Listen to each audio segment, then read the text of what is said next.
तो भाइयों फिर से आ गया वो बॉडी बिल्डिंग के इंटरेस्टिंग अपडेट्स लेके। तो वीडियो को शुरू करने से पहले जल्दी से वीडियो को एक लाइक कर दीजिए, और अगर आप अपने भाई के चैनल पर नए हैं तो जल्दी से चैनल को सब्सक्राइब कर दीजिए ऐसे रेगुलर फिटनेस और बॉडी बिल्डिंग अपडेट्स के लिए। तो भाई ओलंपिया तो खत्म हो गया है, बट कहीं से कहीं तक बॉडी बिल्डिंग की शोज की हाइप तो खत्म नहीं हो रही और ना ही कम हो रही है, क्योंकि इस वीकेंड भी हमें हमारा भारत प्रो शो देखने मिला। अब इस वीडियो में शो के रिगार्डिंग ज़्यादा कुछ डिस्कस तो नहीं करने वाले, बस हर डिविजन्स के यानी प्रो डिविजन्स के मेंस ओपन डिवीजन के विनर्स के ऊपर बात कर लेंगे। तो भाई सबसे पहले एकदम जो ऑब्वियस सी जीत सबको पता थी वो थी क्लासिक फिजिक डिवीजन की, जिसमें कि विनर बने टेरेंस रेफिन यानी हमारे रफ डीजल।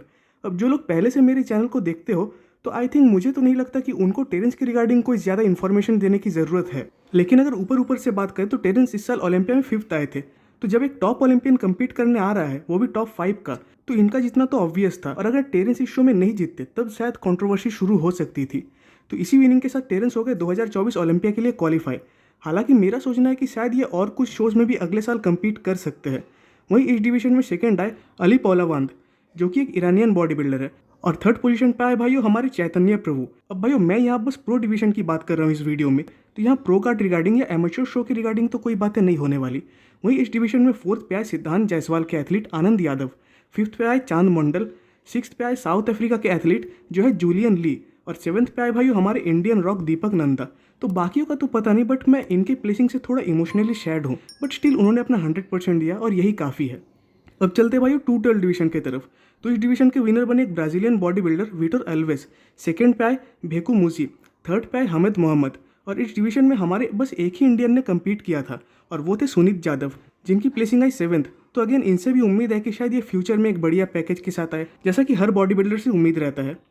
अब भाई चलते इस शो के मेंस फिजिक डिवीजन की तरफ। तो इस डिवीजन के विनर बने यूएसए के बैंकुल मारिग्नी, सेकंड पे आए कुवैत के करीम एस्मात, थर्ड पे आए हमारे वर्धन मल्होत्रा, 4th पे आए हमारे बंगाल के अनिक घोष, 5th पे आए लवप्रीत, 6th पे आए इमरान खान, 7th पे आए इजिप्ट के महमूद इब्राहिम, 8th पे आए भाइयों हमारे इंडिया के आन बान और शान मनोज पाटिल।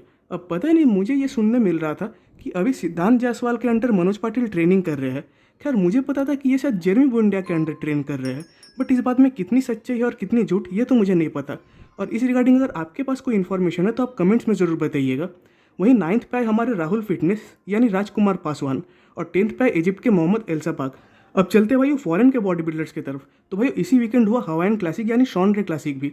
तो इस शो के विनर बने लोगन फ्रैंकलिन, और इसके साथ इन्होंने इस साल ओलंपिया का क्वालिफिकेशन ले लिया। हालांकि लाइनअप में बस 6 ही बॉडी बिल्डर्स थे, तो देखने जाए तो इनको कोई कंपटीशन मिला ही नहीं उस शो में, और बड़ी आसानी से ये शो जीते।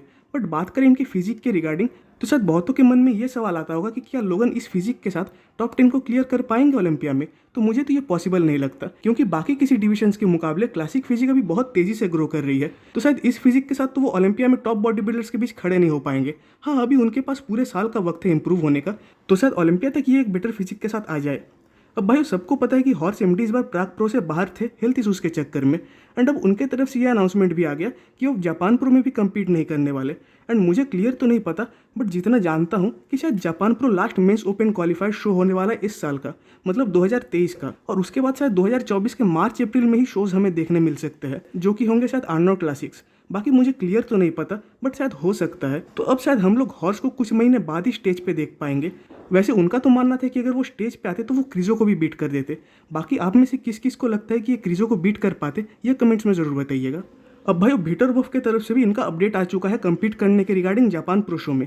हालांकि ये भी एक ओलंपियन है, बट जिस शो में रूबियल, मोफूदा, बेरुस तवानी जैसे बॉडी बिल्डर्स कम्पीट कर सकते हैं वहाँ इनके जीतने के चांसेस मुझे तो कम ही लगते हैं, क्योंकि बेरुस तवानी अभी भी अपने प्रेप को कंटिन्यू किए ही जा रहे हैं। वैसे वीज़ा अप्रूव हो जाती तो ये प्राग प्रो में ही कम्पीट करते, बट अब अगर ये जापान प्रो शो में कम्पीट करते हैं देन इनके पास एक मौका होगा कि ये 2024 का ओलंपिया में क्वालिफिकेशन ले पाए। बट अगर ये क्वालिफिकेशन ले भी लेते हैं स्टिल पता नहीं कि इस ईयर इनको यूएसए का वीज़ा फिर से मिल भी पाएगा या नहीं, क्योंकि लास्ट 2 साल से तो वीज़ा को लेकर लफड़े चल ही रहे हैं। एंड साथ ही साथ शायद मोफूदा भी इस शो में कम्पीट कर सकते हैं। एक्चुअली पहले इनका एम था कि जापान प्रो शो में ही कम्पीट करेंगे, बट इनका कहना था कि ये कुछ ज़्यादा ही जल्दी रेडी हो गए थे, तो इसीलिए इन्होंने रोमानिया प्रो में कम्पीट किया और वहाँ 5th प्लेस पे भी आए। बाकी चांसेस है कि ये भी जापान प्रो में कम्पीट कर सकते हैं। और इसकी लास्ट अपडेट है भाई टोनियो बर्टन की तरफ से। अब इस साल ये ओलंपिया में 8 थे, बट उसके बाद अभी तक ये ऐसी कंडीशनिंग पे चल रहे हैं, और क्यों इसका रीज़न किसी को नहीं पता। हाँ एक एजम्पशन है कि शायद ये भी जापान में कम्पीट कर सकते हैं, क्योंकि उसके बाद तो शायद कुछ महीने तक शोज ही नहीं होने वाले। तो भाई आज की वीडियो यहीं पे खत्म होती है। कमेंट्स में जरूर बताइएगा कि आपको वीडियो कैसे लगा। वीडियो अच्छी लगी तो वीडियो को एक लाइक कर दीजिए, और नेक्स्ट वीडियोस के अपडेट सबसे पहले पाने के लिए चैनल को सब्सक्राइब कर दे और बेल आइकन को प्रेस कर दे।